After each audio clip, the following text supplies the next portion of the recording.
aktivis-aktivis gerakan kerakyatan lainnya sudah sampai pada fase, kalau saya mengatakan kesadarannya muncul, ya kesadarannya tumbuh bersama untuk bagaimana meningkatkan, ya untuk bagaimana bersama-sama ambil bagian yang sesungguhnya, ya ambil bagian yang sesungguhnya dalam berbangsa dan bernegara ini.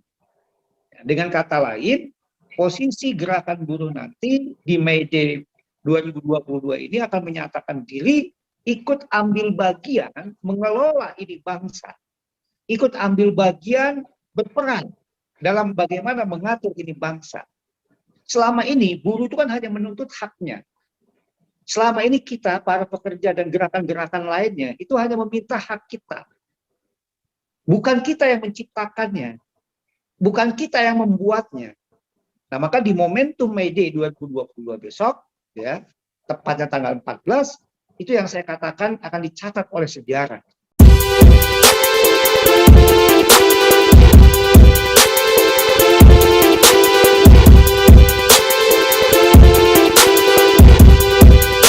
Saya rasa untuk May Day 2022 ini adalah satu peristiwa yang akan dicatat, ya, oleh sejarah gerakan buruh di Republik Indonesia. Saya akan menyampaikan dua fase, karena hari ini juga kita adalah hari bersejarah, ya, tanggal 21 April 2022, di mana tokoh buruh atau tokoh perempuan Indonesia, ya, yang telah menorehkan dalam sejarah untuk bagaimana memperjuangkan hak-hak perempuan itu bisa dilindungi, bisa diperhatikan. Nah, dalam kesempatan ini saya ingin mengingatkan kembali, ya, kepada terutama kaum perempuan dan juga kita tentu semua, bahwa momentum kali ini, ya, untuk kawan-kawan perempuan khususnya adalah bagaimana di May Day nanti, ya, untuk menyuarakan kembali terkait dengan hak-hak perempuan itu sendiri. Karena realitas yang ada sekarang bahwa tetap perempuan itu ditanda petik dinomor duakan oleh negara kali ini, ya, oleh pemerintah. Apa faktanya? Banyak regulasi-regulasi, contoh saja kasus tentang perpajakan, ya.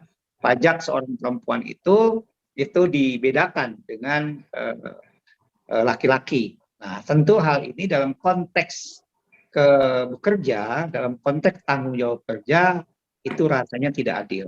Maka momentum May Day kali ini untuk kawan-kawan perempuan khususnya dan kita semua untuk bagaimana perlindungan terhadap perempuan itu juga digaungkan kembali, ya, terus disuarakan. Nah, May Day di Indonesia perjuangan panjang kita, hampir 10-15 tahun kita berjuang untuk bagaimana diakui, ya, bahwa May Day itu adalah sebagai hari gerakan buruh internasional dan secara nasional harus diakui. Maka perjuangan panjang kita, alhamdulillah, tepatnya 2014, ya, May Day dinyatakan hari libur nasional. Nah, memetik hikmah daripada perjuangan ini tentu kita menjadi motivasi untuk terus melakukan perjuangan-perjuangan itu. Bahwa tadi saya di awal saya mengatakan momentum May Day 2022 ini adalah akan dicatat sejarah gerakan buruh di Indonesia. Kenapa? Karena momentum May Day besok adalah kaitannya dengan para pemimpin buruh, para aktivis buruh dan juga aktivis-aktivis gerakan kerakyatan lainnya sudah sampai pada fase, kalau saya mengatakan kesadarannya muncul, ya kesadarannya tumbuh bersama untuk bagaimana meningkatkan, ya, untuk bagaimana bersama-sama ambil bagian yang sesungguhnya, ya, ambil bagian yang sesungguhnya dalam berbangsa dan bernegara ini. Dengan kata lain, posisi gerakan buruh nanti di May Day 2022 ini akan menyatakan diri ikut ambil bagian mengelola ini bangsa, ikut ambil bagian berperan dalam bagaimana mengatur ini bangsa. Selama ini buruh itu kan hanya menuntut haknya. Selama ini kita, para pekerja dan gerakan-gerakan lainnya, itu hanya meminta hak kita. Bukan kita yang menciptakannya. Bukan kita yang membuatnya. Nah, maka di momentum May Day 2022 besok, ya, tepatnya tanggal 14, itu yang saya katakan akan dicatat oleh sejarah. Nah, apa itu implementasinya? Ya berpartai buruh tadi.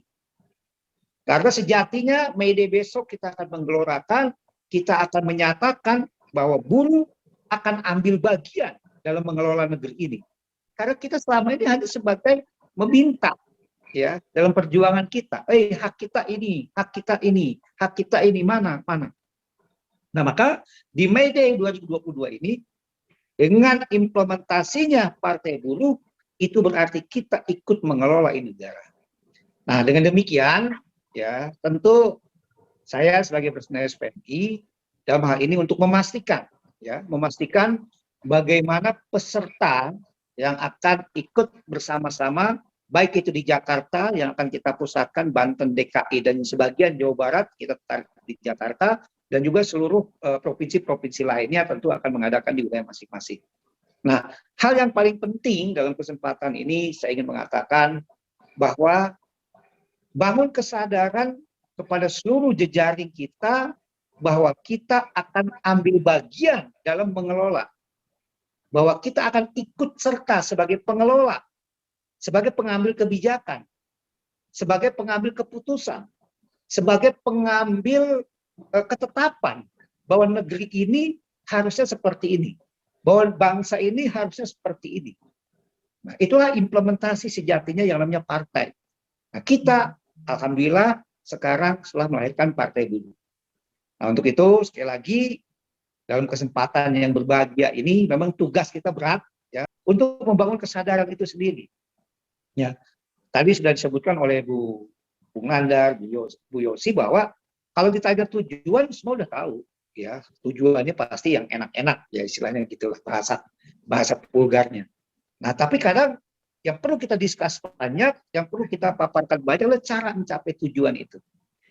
Bagaimana cara mencapai tujuan itu? Nah, alhamdulillah kita patut bersyukur seluruh gerakan buruh, seluruh gerakan elemen kerakyatan lain, momentum 2022 ini mencapai titik kesadaran yang penuh, yaitu dengan lahirnya partai buruh. Nah, untuk itu momentum May Day 2022 akan dicatat dalam sejarah gerakan buruh di Indonesia, bahwa kita akan masuk kepada fase tidak lagi hanya meminta, tidak lagi hanya mempengaruhi kebijakan, tapi kita akan ikut ambil bagian. Bahkan mungkin kita bisa yang akan menentukan daripada bagaimana cara mengelola ini bangsa, bagaimana cara mengelola ini negeri. Tidak akan lagi ada rakyat, ya, kelaparan di negeri yang kaya ini. Tidak ada lagi rakyat antri ratusan ribuan orang untuk mengantri membeli kebutuhan pokoknya. Miris sekali, miris sekali. Tadi dalam perjalanan saya ke Jakarta, saya nyetel El Sinta, ya, sedang dibahas topik tentang minyak goreng. 70% kebutuhan masyarakat dikuasai oleh oligarki. Coba bayangin, ya, 70% kebutuhan pokok rakyat dikuasai oleh si pemilik modal, dikuasai oleh oligarki. Pertanyaannya di mana peran negara? Makanya pantas kemarin cerita minyak goreng itu, ya, negara kalah oleh si pemilik minyak goreng, pemilik modal. Karena dia yang menguasai, struktur pasar dia yang menguasai, struktur produksi dia yang menguasai. Nah, ini kalau kita hanya melakukan demo, unjuk rasa, bukan berarti itu tidak ada manfaat, ya. Tapi ini tidak balance. Ya. Nah, maka itu alhamdulillah patut kita bersyukuri juga, hikmah positifnya kita jadi kebuka sekarang. Ya, semakin kita semakin yakin. Ya, kita semakin yakin, ya, hanya dengan partai buruh lah, ya, dengan melalui partai buruh lah kita akan masuk kepada kekuasaan. Nah, kalau kita yang berkuasa, insya Allah, karena latar belakang kita dari rakyat, keseharian kita memikirkan rakyat, dan kita juga selama ini juga merasakan langsung ya bagaimana penderitaan rakyat, rasanya secara hati dan pikiran kita pada posisi kita bersama rakyat. Insya Allah kalau kita sama-sama berkuasa pada posisi tidak akan menghilang tidak akan melupakan karena kita sudah puluhan tahun bersama-sama rakyat. Bagaimana rasanya? Ya, sulit mencari pekerjaan, tadi Bu Yosi cerita ya di Riau ya. Maka ketika nanti kita partai buruh berkuasa, insya Allah ladang-ladang itu akan kita buka selebar-lebar.